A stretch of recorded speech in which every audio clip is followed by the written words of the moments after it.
Bismillahirrahmanirrahim. Alhamdulillahi rabbil alamin. Allahumma salli ala Muhammad wa ali Muhammad. Assalamualaikum warahmatullahi wabarakatuh. Kita akan berbicara tentang bersuci dengan menggunakan kertas atau menggunakan tisu atau menggunakan daun misalnya. Pokoknya tidak menggunakan air. Apakah bersuci dengan menggunakan selain air tadi sah bersucinya atau tidak sah? Ya mungkin lebih umumnya di banyak tempat, di mal-mal misalnya atau di sebagian tempat orang bersuci dengan tisu misalnya. Anda kalau pergi ke hotel misalnya, kadang-kadang ya nggak ada selang airnya. Sebagian hotel misalnya, apalagi kalau kita keluar negeri, di negeri katakanlah seperti Singapura ya, Australia misalnya, negeri-negeri yang mayoritasnya non-muslim, kalau kita ke hotel seringkali di hotelnya itu nggak ada flashnya. Jadi sehingga airnya itu, air selang nggak ada. Nah orang gimana itu bersucinya? Apakah cukup dengan menggunakan tisu atau tidak boleh dengan tisu? Ya, kita coba lihat dari pertanyaan yang diajukan oleh sebagian orang kepada Rahbar. Pertanyaannya adalah begini. Kasusnya agak sedikit berbeda tetapi intinya sama.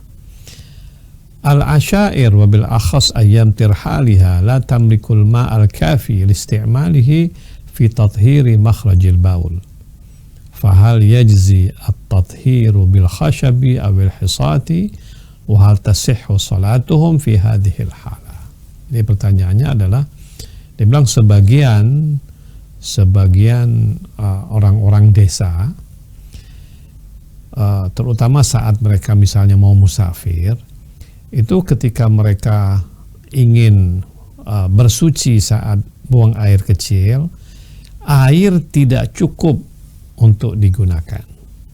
Apakah kemudian bisa bersuci dengan, di sini pertanyaannya dengan kayu atau dengan batu, apakah sah sholatnya dalam kondisi seperti ini?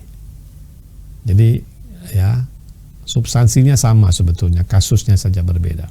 Pertanyaan ini tentang kasus sebagian orang di Timur Tengah nggak ada air atau sedikit sekali airnya, air itu pun untuk minum misalnya, sehingga ketika dia mau bersuci dia menggunakan kayu misalnya, atau dia menggunakan batu kerikil misalnya. Nah kasusnya mungkin seperti itu di Indonesia sangat jarang, tetapi ya kita bisa saja di hotel seperti yang saya katakan tadi, orang nggak diberikan selang untuk dia bersuci, tapi ada tisu. Bolehkah dengan tisu itu dia bersuci dari air seni, dari kencingnya? Apakah itu menyucikan? Apakah itu nggak perlu lagi dia siram dengan air? Cukup dia berwudu dan langsung sholat atau gimana? Ya kita lihat jawabannya. Rahbar dalam fatwanya mengatakan la yathur makhrajul bauli bi ghairil ma'. Rahbar mengatakan tidak menjadi suci tempat keluarnya air seni tanpa air. Ya, saya sambung. Na'am man lam yatamakkan min tathhiri jismihi bil ma' fa salatuhu sahihah. Ya, barang siapa yang tidak bisa mensucikan badannya dengan air, maka salatnya sah. Jadi begini, prinsipnya mensucikan tempat kencing kita, baik laki atau perempuan, tanpa air itu tidak menjadi suci. Dengan tisu saja nggak cukup, walaupun kering,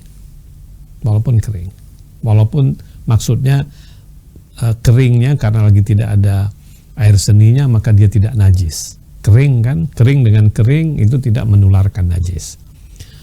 Jadi semata-mata menggunakan tisu itu tidak mensucikan. Karena itu kalau orang bersuci dengan tisu, dia mau sholat, dia harus kemudian sucikan lagi dengan air. Kalau airnya sedikit 2 kali, tuangkan 2 kali. Tapi kalau airnya keran misalnya mengalir, cukup sekali. Atau kalau dia pakai misalnya air yang dia tampung di telapak tangannya 2 kali. Tapi kalau dia pakai selang cukup sekali, ya.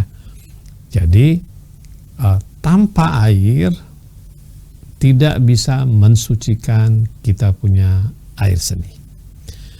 Oke, kalau memang tidak ada air sama sekali, ini masalahnya lain lagi, ya. Karena itu beliau mengatakan man lam yatamakkan min tathhiri jismihi bil ma, orang yang tidak bisa menggunakan air untuk mensucikan badannya.